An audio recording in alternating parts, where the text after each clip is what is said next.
तो एक्यूप्रेशर से शुरू कर देते। तो एक्यूप्रेशर पहले करना तो सीखो तालियों के साथ। जब हम ताली बजाते हैं ना, तो हमारे हाथों में शक्ति के जितने भी केंद्र हैं वो जागृत हो जाते हैं, गति से शक्ति पैदा होती है। जो लोग शंख बजाते हैं उनका ऑटोमेटिकली प्राणायाम हो जाता है, उनको कभी अस्थमा नहीं हो सकता। मैं तो एक छोटे से गांव में पैदा हुआ, करीब 15-16 साल की उम्र तक, जब तक मैं गांव में था, और उसके बाद गुरुकुल भी, क्योंकि ग्रामीण प्रवेश में था। करीब 20 साल तक मैंने बहुत से सैकड़ों सपेरों को देखा होगा, और बुजुर्ग बुजुर्ग सपेरों को। किसी भी सपेरे की आंख पर चश्मा नहीं होता था।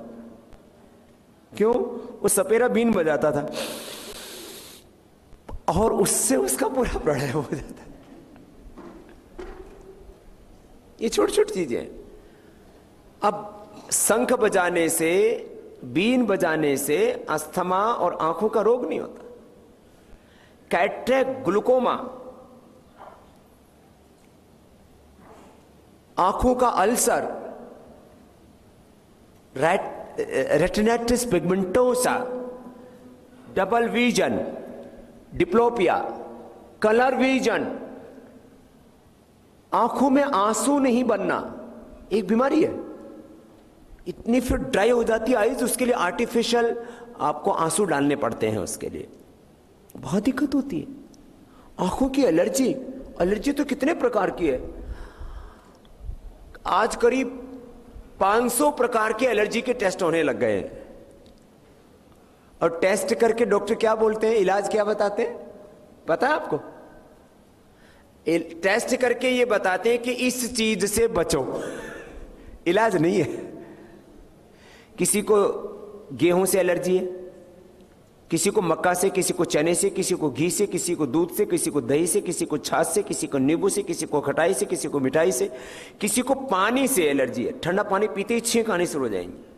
किसी को जो है वेदर से, डिफरेंट वेदर से एलर्जी है, किसी को मिट्टी से एलर्जी है, किसी को थोड़ी सी धूल से, किसी को धुएं से। दरअसल हमारे ये जो रेजिस्टेंस पावर बोलते हैं, जिसको इम्यून सिस्टम बोलते हैं, रोग प्रतिरोधक क्षमता बोलते हैं, ये एक तरह की नहीं होती है, ये सैकड़ों हजारों प्रकार की होती है। अलग अलग तरह का इम्यून सिस्टम है बॉडी में, जो अलग अलग तरह की चीजों को जो है मारता है, किल करता है, बैक्टीरियाज को, वायरस को। कुछ अलग अलग प्रकार की मौसम से लड़ने की ताकत है। जैसे हम लोग हैं, हम 50 से 55 पे, कभी कभी 50 डिग्री टेम्परेचर पर भी हम रहते हैं, राजस्थान से लेकर के, और बहुत जगह आपने देखा होगा। मैंने एक बार मैं राजस्थान में योग करा रहा था, 50 डिग्री तापमान था, करीब 1 किलो तो मेरा पसीना निकला होगा उस दिन। तो अब फिर मैं -20 डिग्री पर भी गया, चाइना बॉर्डर पर, तब भी मैं ऐसे ही, और मेरे साथ वाले ठिठुर्रे। मैं कौन सा टाइम स्क्वायर, क्या है वो अमेरिका में, टाइम स्क्वायर कुछ जगह है, वहां पर वो उसका यूएनओ का प्रोग्राम हो रहा, मैं ऐसे, और बाकी सब कोट पैंट पहन के, और मुझे देख के उठ रहे। बोले बाबा जी आपको देख करके मुझे उठने लगती है, आप कपड़े पहन लो। मैंने कहा मैं दिखावे के लिए नहीं कह रहा हूं इस बात को। आपका सर्दी, गर्मी, धुआं, धूल, भाई ये तो रहना है। अब इस धरती को, सबको तो बदल नहीं सकते आप। तो आप यदि प्राणायाम योगाभ्यास करते हो, उससे तो आपको एनर्जी मिलती है। एक और ऊर्जा का स्रोत है, उसको बोलते हैं, अलग अलग जड़ी बूटियों में देखो, पूरी दुनिया को यदि 2 शब्दों में कहा जाए तो क्या है? जो दृश्य जगत है। देखो, एक तो अदृश्य शक्ति, जिसको ब्रह्म कहते हैं, उसको खुदा कहते हैं, अल्लाह कहते हैं, ऑलमाइटी गॉड कहते हैं, उसको वाहिगुरु अकाल पुरख, जो आप अलग अलग भाषाओं में नामों से जानते हो। एकम सद विप्राह बहुधा वदंती, वो तो एक पराशक्ति है जो दिखती नहीं है। जो दिखने वाला जगत है, इसमें 2 चीजों को मानता है विज्ञान भी, मैटर एंड एनर्जी। इसी के सिद्धांत पर दुनिया चल रही है। आप आंखों से क्यों देख पाते हैं, आप दिमाग से क्यों सोच पाते हैं, कुछ लोग क्यों नहीं सोच पाते? जब तक आपका एनर्जी का लेवल ठीक है तब तक आप सब कुछ कर पाएंगे। और एनर्जी का आप कितना यूटिलाइज करते हैं, ब्रेन की जो एनर्जी है, उसकी जो कैपेसिटी है, वो एनर्जी है, सब कुछ है एनर्जी, और कुछ नहीं है। सब कुछ का अंतिम जो चीज है वो ऊर्जा है, शक्ति है। और मैटर एनर्जी में, एनर्जी मैटर में रूपांतरित होती रहती है, कन्वर्ट हो रहती रहती, ट्रांसफॉर्म होती रहती है। ये सिद्धांत है पूरे जगत का, पूरे विज्ञान का बेसिक है ये प्रिंसिपल। अब हम जो ये आपको कहते हैं ये करो, इसे क्या मिल रही है? एनर्जी, सीधा सा। कितनी गुना? नॉर्मल ब्रीदिंग से 10 से 20 गुना। फिर इसे क्या एनर्जी मिलती है? किसी को ज्यादा पता करना हो ना, अभी गर्मी आ रही है, अभी आप गर्मी में यदि सूर्योदय से पहले करेंगे तो दिक्कत नहीं, सूर्योदय होने के बाद धूप में बैठ करके आप ये प्राणायाम करो तो आपके नाक से आग निकलने लगती है। एक आदमी मिला मुझसे, बोलो बाबा जी मैं तो, आपने कहा था आधा घंटा, आधे घंटे से ज्यादा मैं कभी किसी को क्यों नहीं कहता करने के लिए। एक आदमी मिला सूरत में, भाई अशोक जी के पिताजी थे, वो 1-1 घंटा करने लग गए। आप देखिए हालत क्या हुई उनकी, पूरे शरीर से आग जैसे निकलने लगे, उनको बंद करा हुआ है, ठीक हो। देखो जैसे आप में से जो मोटे मोटे भाई बहन है वो आधा घंटा करें, बहुत अच्छी बात है, लेकिन जो दुबले पतले करें ना तो बादाम खा लेना, दूध पी लेना, घी खा लेना, आग को फिर आहुति भी तो चाहिए। तो जो पहले भरा हुआ है वो मत खाना। ये तो सिद्धांत है ना। फैट क्या होगा, ये डाइवर्ट हो जाएगा, कन्वर्ट हो जाएगा, ट्रांसफॉर्म हो जाएगा, किसमें? एनर्जी में। तो एक खास बात यह है कि आप दूसरे तरीकों से वेट कम करते हैं, आप वैसे ही उपवास करके वेट कम कर सकते हैं, जब खाएंगे नहीं तो सीधी सी बात है वो फैट जो है वो कार्बोहाइड्रेट में कन्वर्ट होगा। तो भूखा रहने से भी आप वजन कम कर सकते हैं, ये निर्विवादित सत्य है। लेकिन क्या होगा? वीकनेस होगी, क्या होगा? हीमोग्लोबिन कम होगा, क्या होगा? हड्डियां कमजोर हो जाएंगी, मसल्स कमजोर हो जाएंगे। हार्म लॉस वेट लॉस का तरीका क्या है? वेट तो कम हो लेकिन मांसपेशी से कमजोर नहीं हो। यहां आपको 2 घंटा पूरा एक्सरसाइज कराते हैं लेकिन कमजोरी किसी में नहीं आने देते। क्या खिला रहे हैं आपको? खाली बोलो लौकी। अब लौकी से सारे विटामिन मिल जाते हैं आपको। क्या खिला रहे हैं आपको? फल। फलों में क्या? पपीता, लो कार्बोहाइड्रेट, उसमें फाइबर है, उसके अंदर एनर्जी है, उसमें विटामिन है, न्यूट्रिएंट्स है, माइक्रो न्यूट्रिएंट्स है। क्या खिला रहे हैं? सेव, उसमें जो है थोड़ा सा कार्बोहाइड्रेट है लेकिन उसमें बाकी फाइबर है, उसके अंदर विटामिन है, न्यूट्रिएंट्स है, माइक्रो न्यूट्रिएंट्स है, उसमें कैल्शियम है, उसमें आयरन है, उसमें प्रोटीन, सारे जो पोषक तत्व हैं वो हैं। फिर आपको क्या खिला रहे हैं? वाटरमेलन खाओ, 1 घंटे बाद भूख लगाती है। पानी जैसा होता है लेकिन एनर्जी मिल जाती है।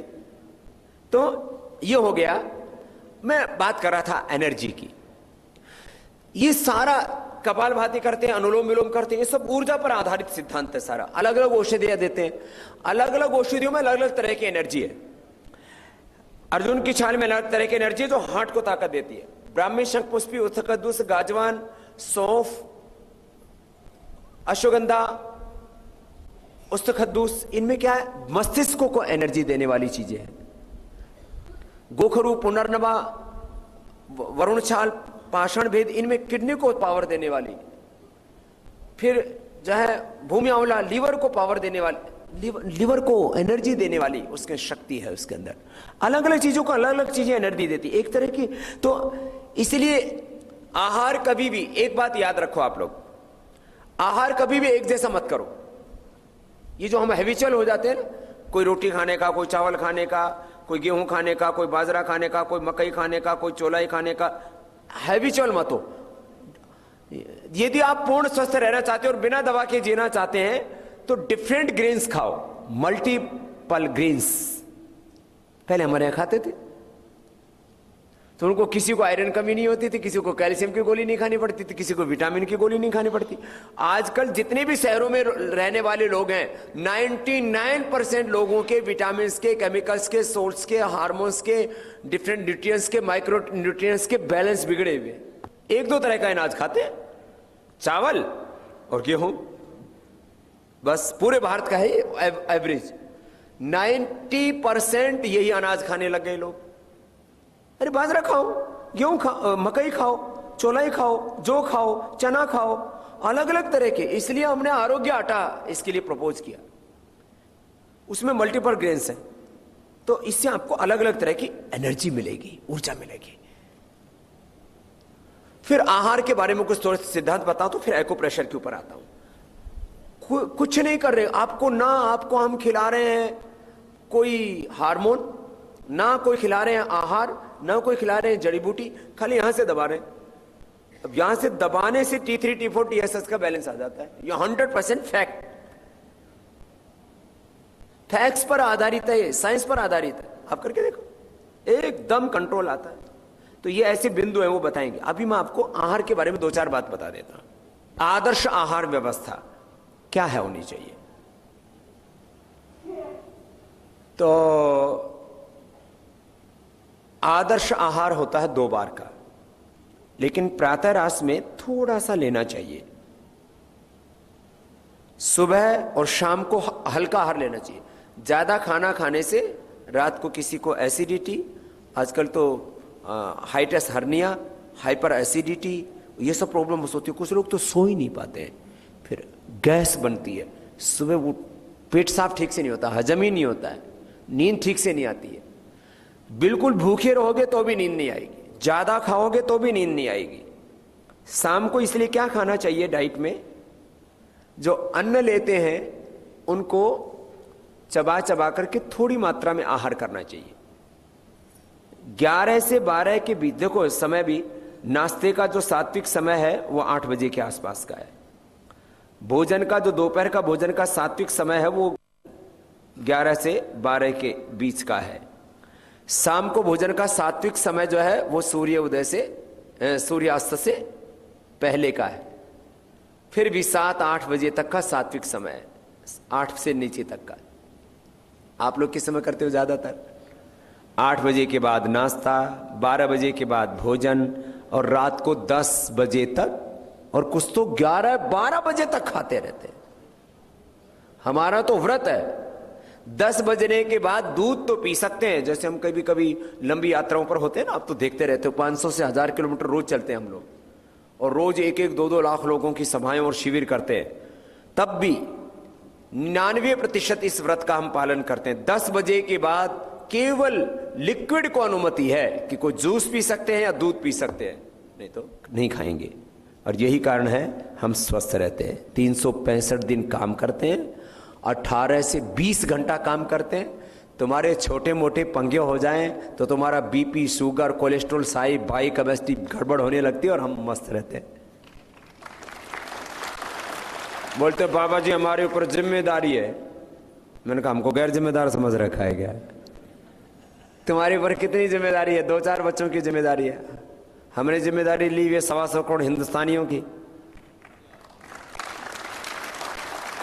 तुम कितने मकान बनाते हो जी?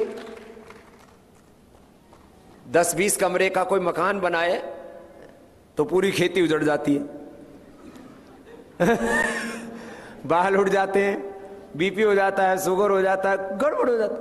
और यहां कितने मकान बना दिए जी?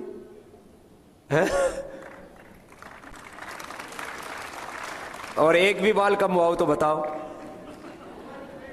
और ओरिजिनल हैं सारे हैं।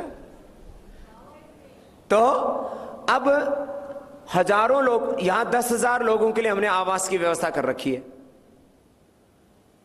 ये तो आपने अभी थोड़ा सा ही देखा है। पतंजलि योगपीठ का फेज 1, फेज 2 है, फिर इधर वाल्मीकि आश्रम है, फिर पीछे वानप्रस्थ आश्रम है, फिर भारत स्वाभिमान है, पीछे फिर आचार्य कुलम है, फिर उधर योगाग्राम है, फिर अब और तो बाकी तो अभी गए नहीं आप जो है, फिर पतंजलि का दिव्य का ऐसा, फिर कनखल मूल आश्रम है। घुमाना है, घूमना है, ठीक है, ये भी आपकी इच्छा पूरी कर देंगे, पूरा तीर्थाटन करवा देंगे आपका, ठीक है। अच्छा, मैं बात आपसे कर रहा था, ये मतलब ही नहीं है ना। अच्छा, लोग कहते बाबा जी मस्त रहने के लिए क्या करें? अरे मस्त रहने के लिए अपने से प्यार करना सीखो, अपने में रहते ही नहीं हो। अच्छा, आपसे कोई दूसरा कहता है मैं आपसे बहुत प्यार करता हूं, मैं आपसे बहुत प्यार करती हूं, आप खुश हो जाते हो। दूसरा कहता है मैं आपसे सख्त घृणा करती हूं, आपका बीपी बढ़ जाता है। दूसरा आपको सुखी कर जाता है, दूसरा आपको दुखी। तो आपने अपनी कमान तो दूसरे के हाथों में दे रखी है, मैंने अपनी कमान किसी के हाथ में नहीं दे रखी। अपनी कमान अपने हाथ में रखो ना। दूसरा, अरे आप जैसा धर्मात्मा धरती पर कोई नहीं है, आप जैसा पुण्यात्मा, आप जैसा चरित्रवान, आप जैसा ईमानदार, आप जैसा सच्चा, आप जैसा अच्छा, आप जैसा मेहनती, आप तो सबका भला करते हो, चाहे दुनिया आपका कितना ही बुरा करे, आप इतने फूल के गुप्पा। आज मुझे संतुष्टि हो गई, मैं बहुत अच्छा आदमी हूं। और उसके बाद दूसरा आदमी आया, तेरे जैसा नीच मैंने कोई नहीं देखा, तेरा जैसा चंडाल कोई पैदा नहीं हुआ। एक ने बहू की बहुत बड़ाई की, फिर दूसरी आई, तू मेरी बहू नहीं, तू तो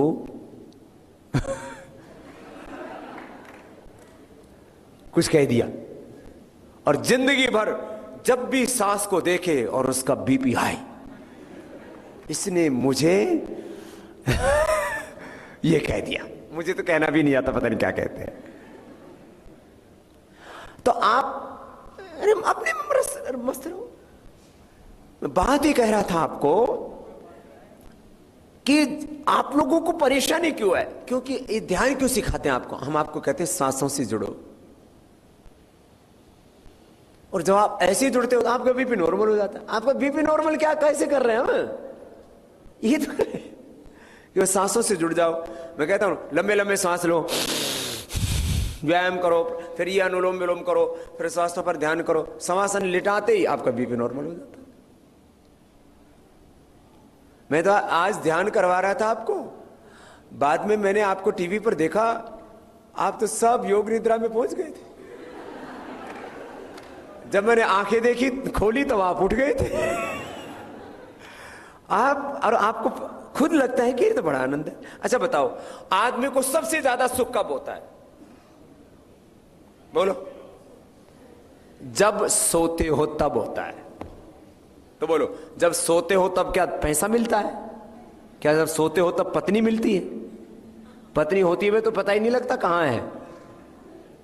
माने सोते समय ना कोई स्त्री होता है, ना कोई पुरुष होता है, ना कोई पति होता है, ना कोई पत्नी होती है। सोते समय तो आदमी पूरी तरह से शून्य में होता है, उसको बोलते हैं गाढ़ निद्रा। गहरी निद्रा है ना, वो सबसे ज्यादा सुख होता है उस समय आदमी को। उस समय ना बीपी ना शुगर कुछ नहीं, गाढ़ निद्रा में कोई पैरामीटर गड़बड़ नहीं होता है। इसका मतलब यह हुआ जब आप खुद में रहते हो तब सबसे ज्यादा सुखी रहते हो। तो रामनवमी के दिन आप सबको के लिए शुभकामनाएं हैं कि आप खुद में रहेंगे तो सदा सुखी रहेंगे।